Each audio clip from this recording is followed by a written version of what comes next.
I'm Emily from the East Essex Cloth Nappy Library. You might be here because you're hiring a kit from us or just because you want to know more about cloth nappies. Either way, welcome, and I hope we can help you today. Today's video is all about washing cloth nappies, which some people think is a really intimidating thing, but hopefully I can show you that it's really not. It's really simple and you can do it. Okay, so first things first, in the old days my grandma told me that she used to boil up her nappies. We don't do that anymore. There's no wet paling, no buckets, nothing like that. We just use a wet bag. This is an extra large one. You don't have to have them this big, and in fact for my family we use much smaller ones, but this is a really good one because it hangs, so that's a really great one.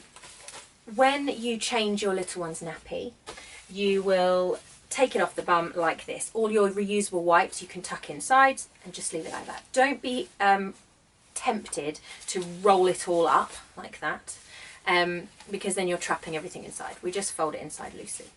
If you have a child who is eating, so if they are over 6 months and they are having solid food, you will need to get any poo into the loo.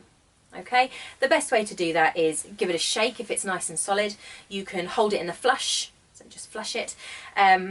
You might find that a poo spoon or a poo knife will help you to get that off. And I would recommend that if you use a poo spoon or a poo knife, tuck it into the loo brush pot, because then you won't accidentally muddle it up with your other spoons and knives. So keep that really separate and don't let your kids get to it. So once you've got rid of any solids, if they are under 6 months, you don't need to worry about that step. Okay, so only if they've started on solids. So if they are having solids, you need to get rid of the solids. So once you've done that, you just need to pop that straight in your wet bag, like that. Okay, when you've got a full wet bag or enough to do a full load, and you should know that roughly from your machine, then you are ready to do a wash. I do a wash every other day. That's a good guide, and if you can get into a routine where you do it at the same time every couple of days, that's a really it helps it to make it more manageable and less overwhelming. So once you've got your load, I'm going to pretend I've got a whole load here. You just unzip your wet bag and you can just pop it in your machine like that, or you can sort of shoot the contents into your machine so that it comes out. Either way, it will probably wash just fine. Okay, you want your machine to be about 2/3 full. Okay, about 2/3 full.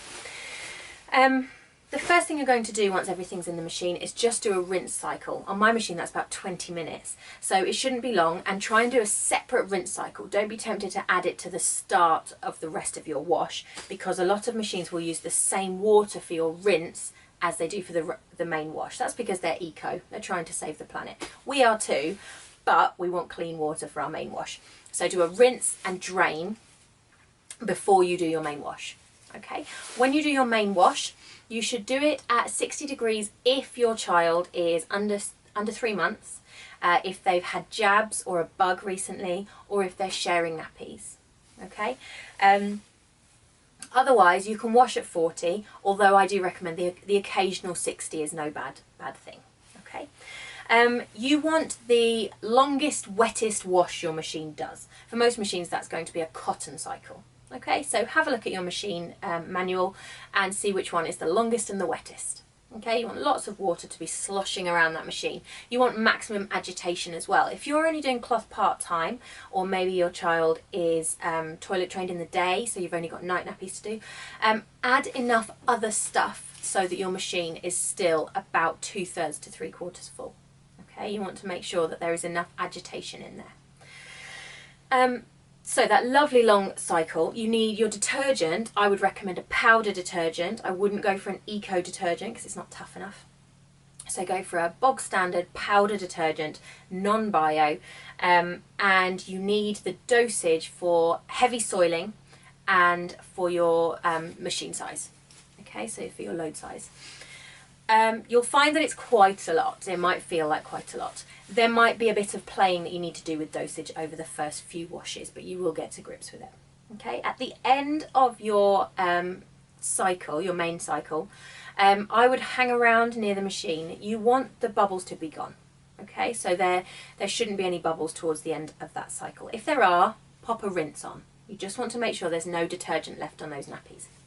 If there is detergent left on the nappies, your nappies will smell clean when they come out of the machine, but when your child wheeze or poos in them, they will smell really bad.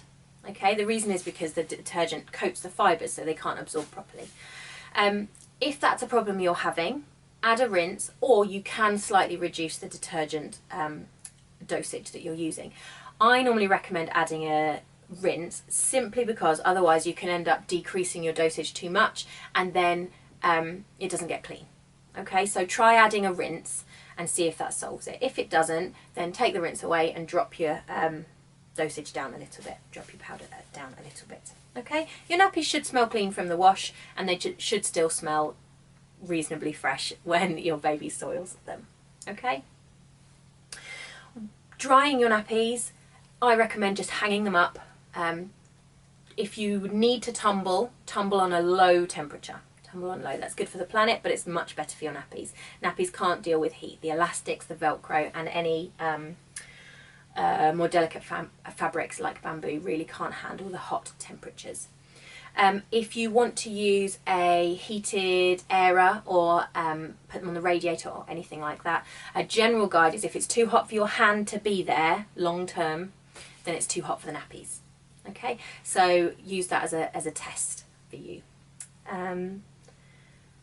Okay, if you have any stains hanging in the sun when they're wet, is a really useful one, and it's amazing. It doesn't have to be a really sunny day, just a bit of sun will make a big difference.